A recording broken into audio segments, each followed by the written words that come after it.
El regreso del Duende Verde durante Spider-Man No Way Home no solo ha demostrado cómo Willem Dafoe es uno de los mejores actores de su generación, también nos ha dado una muestra más de cómo el personaje de Norman Osborn es realmente el gran rival a vencer de cualquier versión de Spider-Man, llevando a Peter Parker hasta el límite para poder vencerle. Pero al margen de esto, el regreso del villano ha abierto un debate bastante interesante sobre cuál de las dos versiones que le hemos visto en pantalla es mejor, la versión original de 2002 o su reinterpretación de 2021. En 2002, de la mano de Sam Raimi, Spider-Man llegaba a las salas de cine para dar inicio a una de las mejores y más lucrativas franquicias del género de superhéroes, con el debut del Duende Verde en la gran pantalla. Para este trabajo, después de barajar diversos nombres como los del propio Robert De Niro, la producción se refugió en Willem Dafoe, quien contaba con poco más de 40 años de edad y ya se destacaba por su peculiaridad forma de interpretación que destacaba sus expresiones faciales.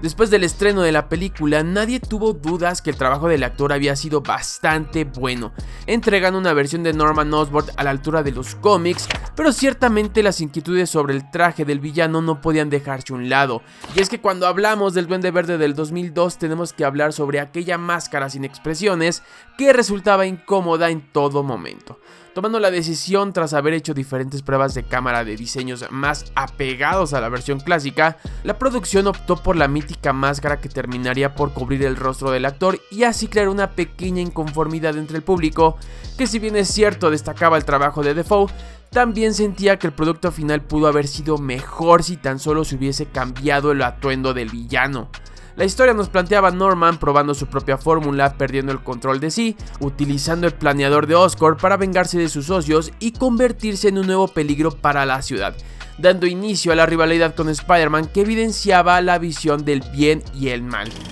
Al final de cuentas, y una de las razones por las cuales el Duende Verde se destacaba del resto de villanos que enfrentó esta versión de Spider-Man eran sus motivantes, los cuales eran bastante personales, disfrutando de hacer el mal, recurriendo a todas las herramientas posibles para derrotar a sus enemigos, llegando a puntos a los que ningún otro villano pareció llegar y encontrando poco remordimiento a la hora de su muerte, intentando asesinar a Spider-Man como una última jugada. Para mí este tipo de acciones son las que hacen del Duende Verde el mejor villano dentro de las películas de Spidey y uno de los mejores dentro de los proyectos que adaptan a personajes de Marvel, retratando de manera muy atinada su versión de los cómics que ha perseguido a Peter Parker durante décadas.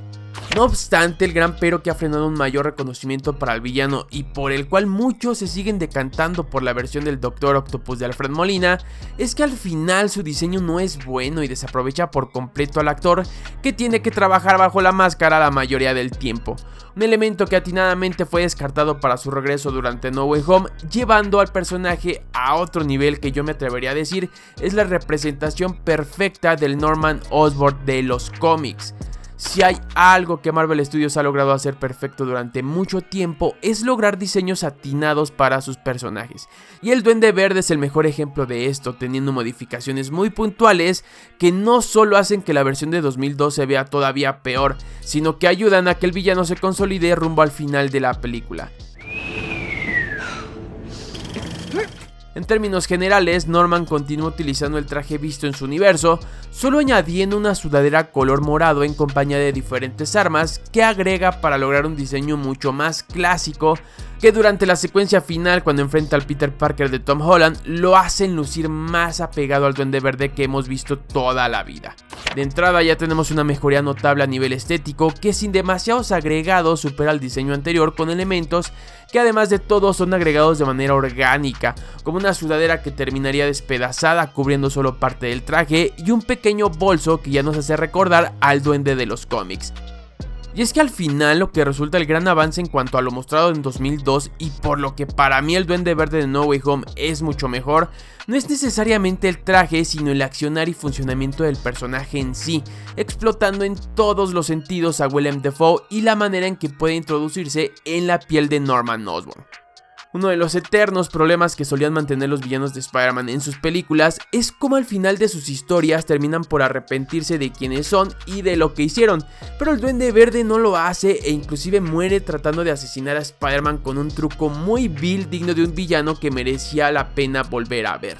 Durante No Way Home, a pesar de que vemos a esta versión bonachona de Norman por un gran tiempo en la historia, la personalidad real del villano vuelve a salir y por Dios que es un verdadero deleite para el público y los seguidores del personaje ver al actor regresar como el Duende Verde, disfrutando cada escena donde este aparece, subiendo un poquito más el grado de violencia en sus combates.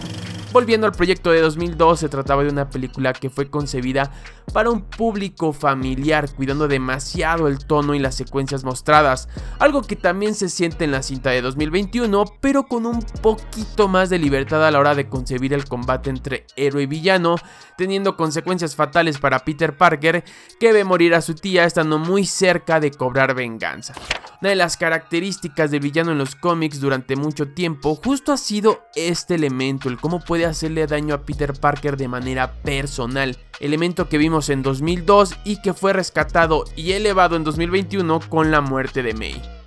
Yo diría que si en 2002 el Duende Verde de Willem Dafoe ya era bueno con todo y ese diseño cuestionable, en 2021 se convirtió en el villano definitivo y una adaptación ejemplar de lo que ha sido el villano en los cómics durante décadas, cerrando su ciclo natural con la muerte de May, que funciona como una especie de adaptación al pasaje de Gwen Stacy, agregando el factor de la muerte de un ser amado para Peter Parker, siendo muy interesante de seguir cómo reaccionará el chico ante este hecho en un futuro. Si tuviéramos que elegir entre una y otra versión, yo me quedaría con la mostrada en No Way Home y ese diseño tan atinado sin la máscara que nos deja apreciar el trabajo de Willem Dafoe a detalle, pensando que esta segunda interpretación quizá llegó un poco tarde, teniendo que lidiar con este rejuvenecimiento digital que al igual que con Doctor Octopus funciona por momentos, pero en otros queda bastante a deber. El Duende Verde parece continuar en el trono portando la corona del mejor villano dentro de una película de Spider-Man,